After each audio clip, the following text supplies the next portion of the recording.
afternoon and welcome to Africa Today. I am Ayman Lubem.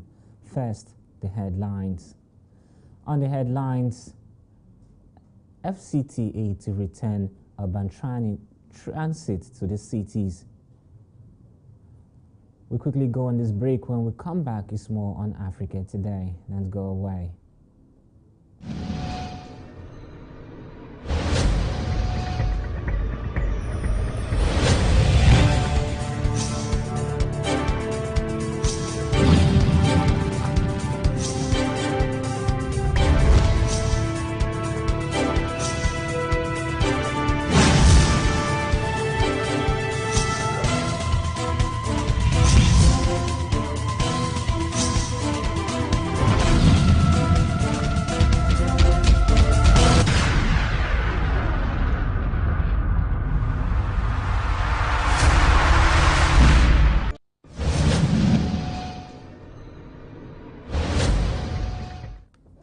Welcome back and thank you for staying with us. And now to the headlines once again. Away from Nigeria, now Sierra Leone opposition figure killed in battle. Liberia suspend officials in new U.S. sanctions. On sports, Percy Tau remains sidelined at Al Ahly. And now the news in detail. President Muhammadu Buhari has approved the appointment of Yaminu Musa as the pioneer coordinator of the National Counter-Terrorism Center, that is NCTC. The center is established in the office of the National Security Advisor of the coordinating body for the harmonization of all counter-terrorism and terrorism financing efforts in the country. The NCTC is equally charged with the coordination of counter-terrorism policies, strategies, plans and support in the performance of the functions of the National Security Advisor as provided in the Terrorism Prevention and Prohibition Act 2022. Musa, before his appointment, had been the director of the Counter-Terrorism Directorate in the Office of the National Security Advisor since 2017. He was responsible for the review of the National Counter-Terrorism Strategy, the creation of the policy framework and national action plan for preventing and countering violent extremism, which President Muhammadu Buhari signed into law in 2016 and 2017. The retired naval officer served as the Nigerian representative at the Global Counterterrorism Forum for the last 3 years. His appointment is to take effect immediately and to run for an initial term of 5 years. The Federal Capital Territory Executive Committee has approved the setting up of a task force to work with the modalities for the resuscitation of the Abuja Urban Mass Transport Company. Speaking during the meeting, the FCT Minister Mohammed Musa Bello challenged the technical team drawn from the Transportation Secretariat, Legal Services Secretariat, Department of Treasury and the Abuja Investment Center to ensure that the buses are revived to deliver world-class, affordable and reliable bus mass transit system for the Federal Capital Territory. The ESCO also directed that the transport company should be revived to meet the goals of providing effective and mass transportation services to the residents of the Federal Capital Territory in line with the target it was set up to achieve. It also approved the strengthening of the joint task force comprising the security agencies and stakeholders departments of the FCTA to support the Directorate of Road Traffic Services. Accordingly, the ESCO endorsed the pilot center scheme of commercial motorcycle operators in the Federal Capital Territory for the purpose of building a database that is imperative for security profiling. Youth in Benue State under the umbrella of the Benue Youth Forum BYF have criticized a Fulani social cultural group, Miyetti Allah Kautal Hore, over its threat to drag the state's governor, Samuel Utam, to the International Criminal Court of Justice over the seizure of their cows and arrest of their members. The forum stated that it was surprised at how the Herders Group, which claimed responsibility for several killings of Benue people over the enforcement of open grazing prohibition and ranching establishment law in the state, is threatening to seek justice over crimes they had committed. Reacting to the Fulani Herders suit threat, the BYF president, Terence Kwanum, in a press briefing with newsmen in Makurdi, the Benue state capital, reaffirmed the warning that there was no land for open grazing in the state and warned anyone who wants to do business to acquire lands for ranching. We do not expect the Miyetti Allah Kautahore to pretend not to be aware that the open grazing prohibition and ranching establishment law of the state is not targeted at any group or tribe, but seek to prevent incessant clashes between farmers and herders. The BYF also call on security agencies to rise up to the occasion, as threats such as these ones made by Miyetti Allah always come with renewed momentum from the killer herdsmen. Gunmen on Monday night allegedly abducted 6 travelers in Kwara State. Kwara Police spokesperson Oljayi Okonsami confirmed the incident, adding that information regarding the kidnap of 6 occupants of a bus by 5 armed hoodlums was received yesterday, August 16. He assured the families of the yet-to-be-released victims that no stone would be left unturned in rescuing the remaining victims still in the custody of the kidnappers. The abductors, numbering about 5, were said to have waylaid the vehicle conveying the victims around Obo Ile Osi Road, Ekiti local government area of the state on the fateful day around 11:15 p.m. However, 4 of the victims on board have regained freedom. When we returned, news from other parts of West Africa. Don't go away.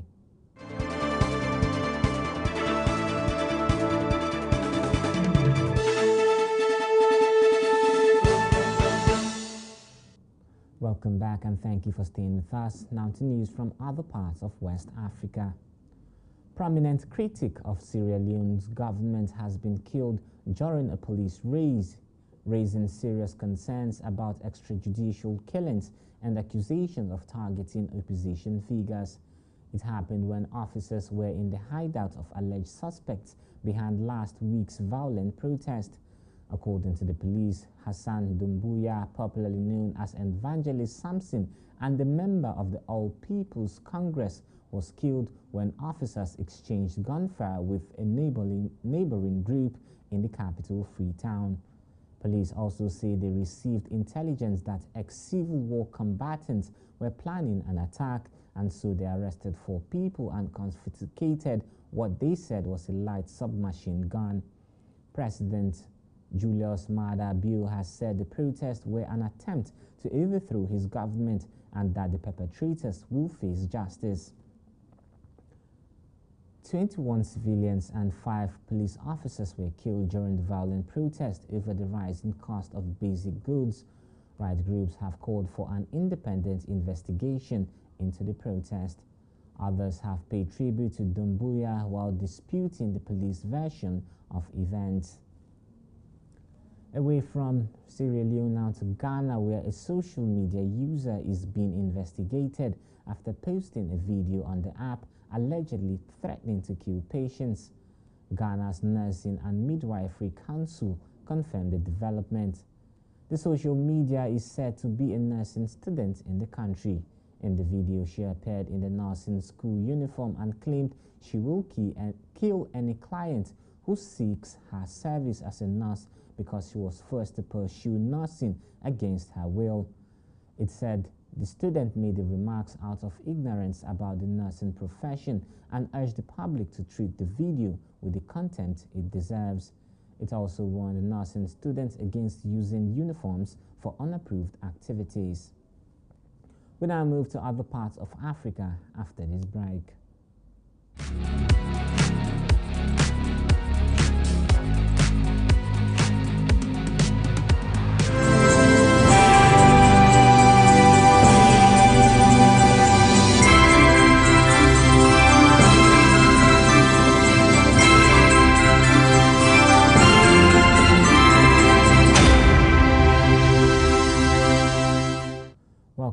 and thank you for staying with us. Now to other parts of Africa.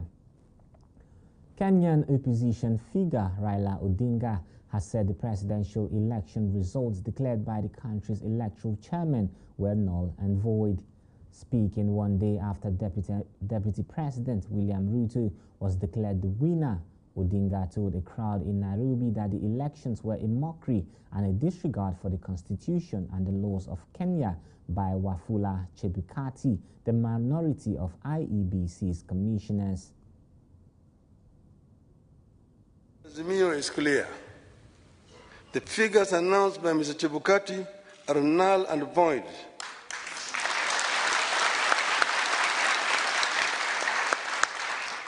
He acted with gross impunity and in total disregard of the Constitution and our laws.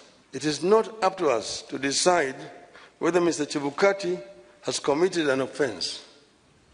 We leave that determination to the appropriate authorities.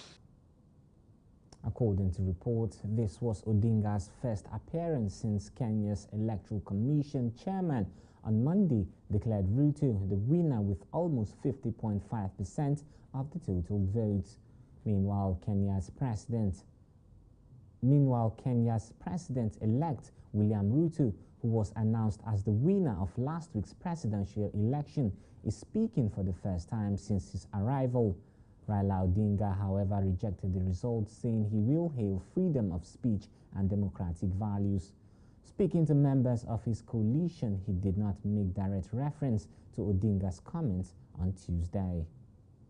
I want to, in a very, very special way, tell the people of Kenya in this first meeting of the leadership of Kenya Kwanza that every Kenyan can now go back to their phones. You don't have to use WhatsApp, you don't have to use Signal, you can go back and use your normal phone. Because blackmail, intimidation, threats have come to a stop. Away from Kenya now to Liberia, President George Weah has suspended 3 Liberian officials named in imposed United States of America sanctions on Monday. This was made known in a statement issued by the Liberia presidency, noting that George Weah views the allegations against the officials contained in the report as a grave, as he also designated the principal deputies of the suspended officials to act in their stead. Reacting to the matter, United States Ambassador to Liberia, Michael McCarthy, while speaking in Monrovia, announced that it had imposed sanctions on senior Liberian officials, including one close to President George Weah, the minister in charge of presidential affairs and President Weah's general secretary.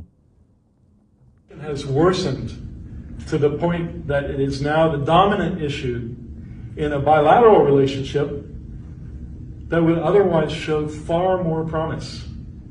Like I said, I'd rather be meeting representatives from American corporations and telling them what a great place Liberia is to invest. And the reason why our Treasury Department has designated Minister of State Nathaniel McGill, National Port Authority Director Bill Twawe, and Solicitor General Serenius Cephas is because these individuals have been directly contributing to this problem. Rather than seeking ways to fight corruption for the betterment of Liberia. 2 other senior officials are also sanctioned: Sema Serenius Cephas, who is Liberia's Attorney General, and Bill Twawe, who heads the National Port Authority. Liberia is the oldest republic in sub-Saharan Africa, founded in the 19th century at the command of the United States for freed black slaves. 3 firefighters have been announced dead on Tuesday as they battled forest blazes in Morocco.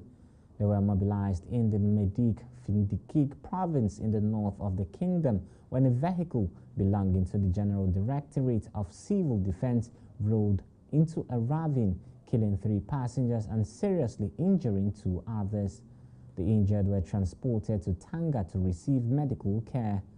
The blaze broke out Monday evening as estimates have said at least 120 hectares of forest have burned so far. Various human resources, vehicles, and logistics equipment, including firefighting aircraft, have also been mobilized. Authorities said 4 people suspected of being involved in the fire were arrested. According to the Morocco Ministry of Agriculture, more than 10,000 hectares of forest areas were damaged in the fires that broke out in some provinces in the north of the nation in July. Up next on Africa Today is business news. Don't go away.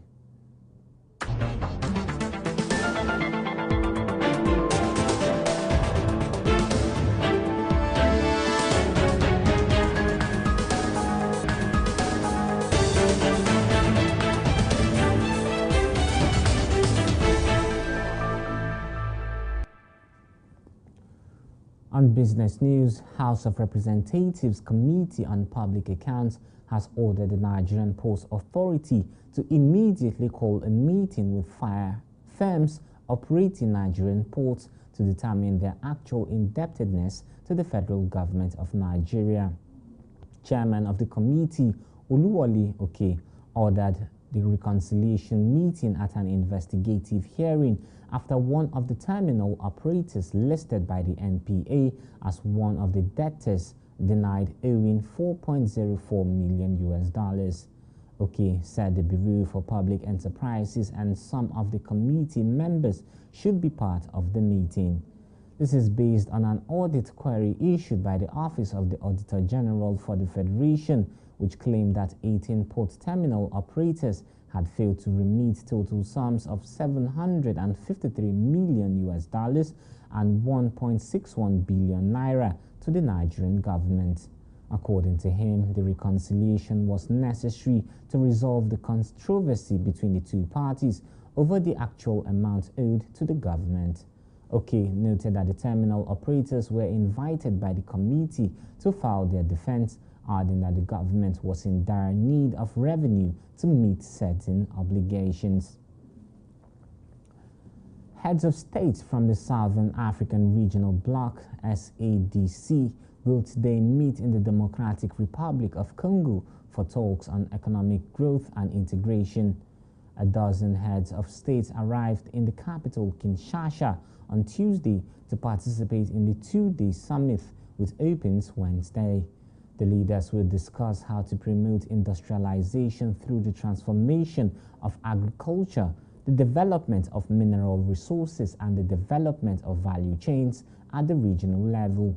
Also, the Democratic Republic of Congo also intends to seek the assistance of the bloc to restore peace and security in its territory. Another aim of the summit is the handover of the bloc leadership to the Congolese president, Felix Tshisekedi, by the current head of the bloc, Malawian President Lazarus Chakwera. Egypt's central bank governor resigned today as the country struggles to address its economic woes. President Abdel Fattah al-Sisi accepted the resignation of Amer, who had been in office since 2015 and whose term ran until 2023, and then appointed him as presidential advisor. The brief statement offered no reasons for Amer's resignation, who had been appointed as governor of the central bank in November 2015. Amer has been heavily criticized over handling the country's financial challenges, which have seen the local currency slide against the US dollars in recent months. The pound has lost much of its value, according to the US currency, which has been traded at over 19.20 pounds in Egypt's banks, up from the average of 15.6 pounds for $1 before the central bank's decision to devalue the pound in March. Amer's resignation came as the government is in talks with the International Monetary Fund for a new loan to support its reform program and help address challenges caused by the war in Ukraine. Still to come, it's sports. Don't go away.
good afternoon to you and welcome to Sport News on Africa Today. I am Richard Badung.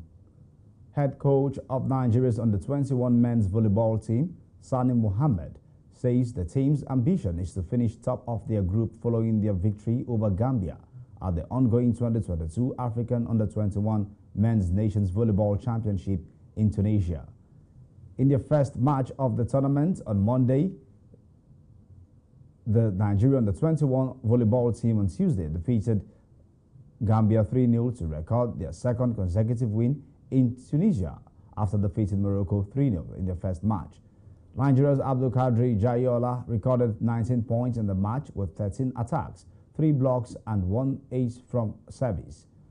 Speaking after the match, Mohammed said they want to finish top of the group and stand a better chance of qualifying for the semi-finals. Away from that story now, Bafana striker Percy Tau recently made a return to action after another lengthy injury layoff, which comes amidst reports that he had been placed on the transfer list by Al Ali alongside Luis Mekosuni, with the Egyptian league season drawing to a close. The recent encounter against Farco marked Tau's much-needed return to fitness as speculation continues to mount around his immediate future, which already appeared in doubt when Pitso Motsimane left as coach.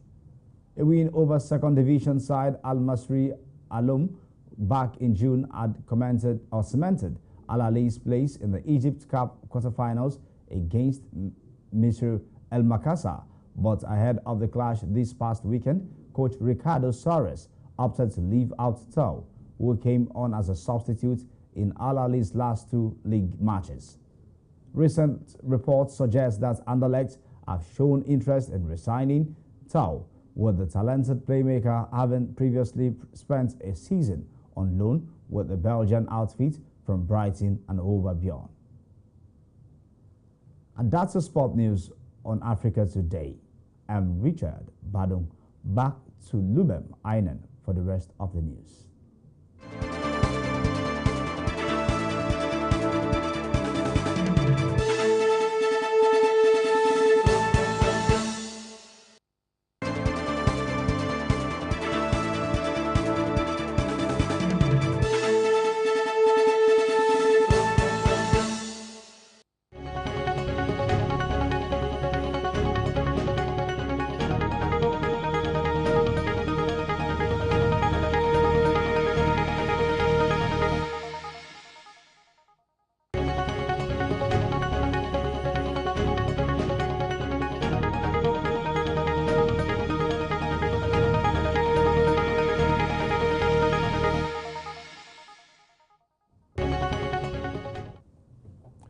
Welcome back and thank you for staying with us.